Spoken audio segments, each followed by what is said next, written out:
pull up, pull up.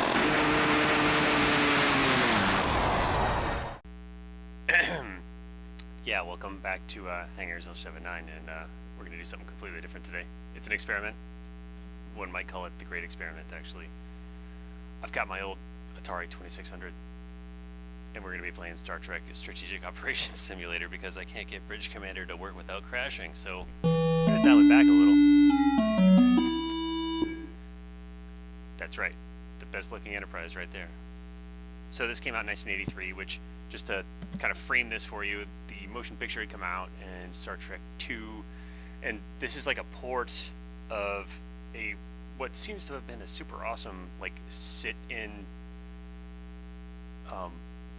simulator bridge chair thing you could go to play and have fun in the arcades.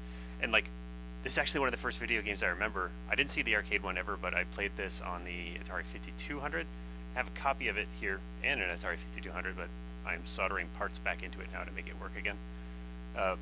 So this is the dialed back version of the dialed back version of what would have been an awesome Star Trek arcade game. This is the Atari 2600 version of Strategic Operations Simulator. So let's do some strategic operations. Pardon the noise, both audio and video, but I will request of you to do exactly what we did back in the 1980s, and that is fucking deal with it. Yeah, see, I can't even see my screen here, and I'm gonna fucking deal with it. There we go. Okay. So the way this works, you have your top-down Enterprise, and then out the front you have the crosshairs, where you shoot the Klingons. And we're fending off invading Klingon forces. The gold-colored dot there is like Starbase, and if I fly over that, it'll repair my shields. The upper left, the gold, red, and blue are not operations colors. Those are shields, hull, and I don't know, something else. Shields, armor, and hull. Oops. But we can dock these bases and they'll repair us. And then we kind of just fly around and blow shit up. It's not very Star Trek-y, but it looks cool.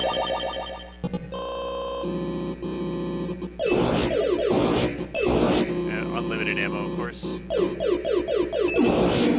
I'll call them phasers, which are now routed through the warp core due to the refit. Hell yeah, rainbow! Okay, so one thing I miss with these old systems is that, I don't know, that super saturated, rich rainbow gradient color palette they used to have. And these games always ran so smooth. You can see how, not my top-down perspective, but let's see when I sweep through my weapons arc there. How smooth that goes. That's just how the old Ataris were. I think these are they look like little planet killers, or comets, I can't tell which, but if I let off the gas, I'd drift to the left anyway. I can kind of fight against it. Dock with that base. Okay, cool.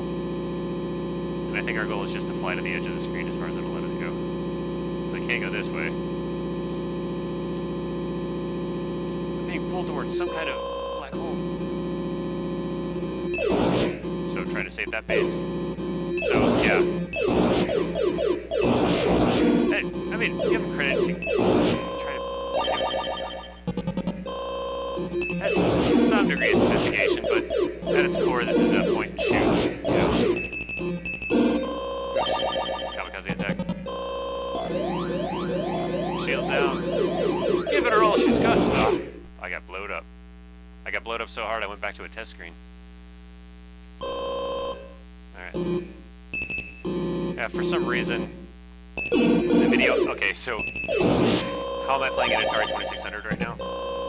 Into new equipment, you ask? I hear you ask that. It's complicated. There's a bunch of ways to do that. So the 2600 has RF output, like the old cable. And most of us back in the day, we used to... We would go into this switch box that had those little horseshoe clips with those screws, and you'd loosen the screws on the back of the TV, put the horseshoe clips around them, and tighten them down. Yes, that's how it worked. Unless you had cable, you could plug it right into the cable-ready parts, your coax cable that we still use.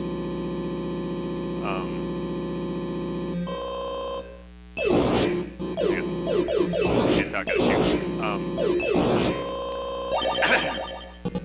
So how do you get that into an HDMI TV?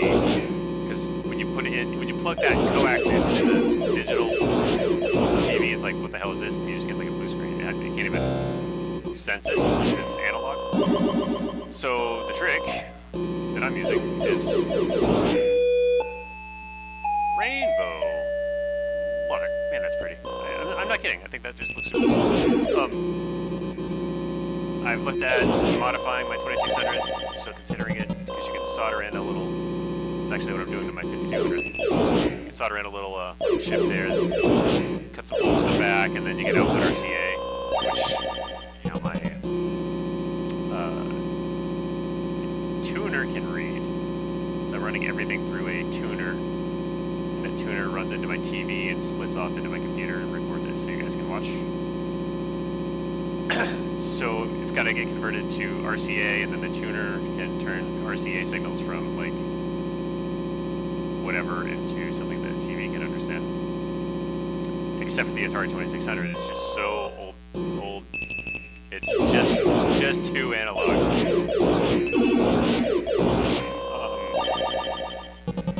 So the trick, if you have an Atari 2600 and you're like, gee, I want to play my own games, but I don't know how to hook it up. Go to the thrift shop. Go to a thrift shop and spend between $3 and $20. Buy yourself VHS player, VCR. Make sure, look on the back. Make sure it has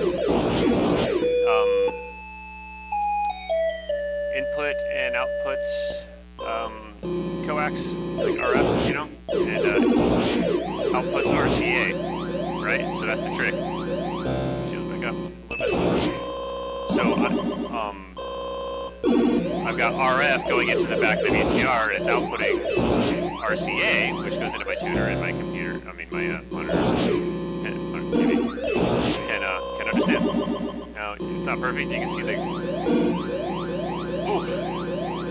shields hit, Captain.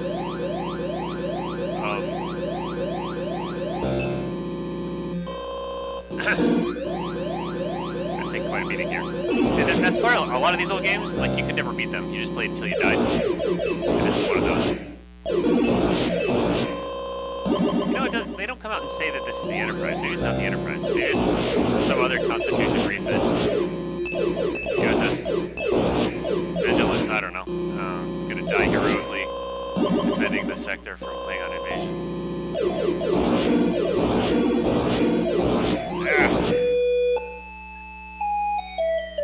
This is the best I've ever done. Glad you guys can see it. Yeah, so you run, if you have old game systems that output like RF, analog, whatever, that's the trick. You can run it into just buy a cheap ass VCR, make sure it outputs RCA, and you can enjoy your old shit again. And watch old videotapes if you care to. Which I do. My kiddo keeps asking me what it was like in the 80s, and I'm like, well, kind of like now, but the technology sucked. But it was more fun. And also, you had to look up your own answers and figure things out a lot more.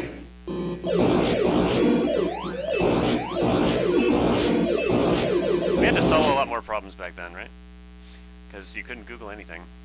And anyway, Sector 3-4, that's the best I've ever done. Yeah, so if you got an old Atari systems, even you know, NES outputting RF, you know, you do that trick. Get an old VCR, coax in, RCA out, and then you can do an RCA switch box. You know, so I've got. Now that I can do this, I can record my old systems, man. I can record for you guys all kinds of horrible shit. My Xbox One, my Switch, my 360, my GameCube, my Atari 2600, hopefully soon to come 5200, which I love a lot. My Xbox Original, Dreamcast, and I have the Sega Genesis with the 32X and the Sega CD, which that needs a repair, but the 32X works great. So if you want to watch Shadow Squadron, I can make that happen. Anyway, thanks for watching. I know it's not Bridge Commander, but you know, if you want to watch more retro game stuff, I'd be more than happy to throw that stuff up there. Got a lot of consoles, and I'd love to share them with everybody. So thanks for watching, and catch you later.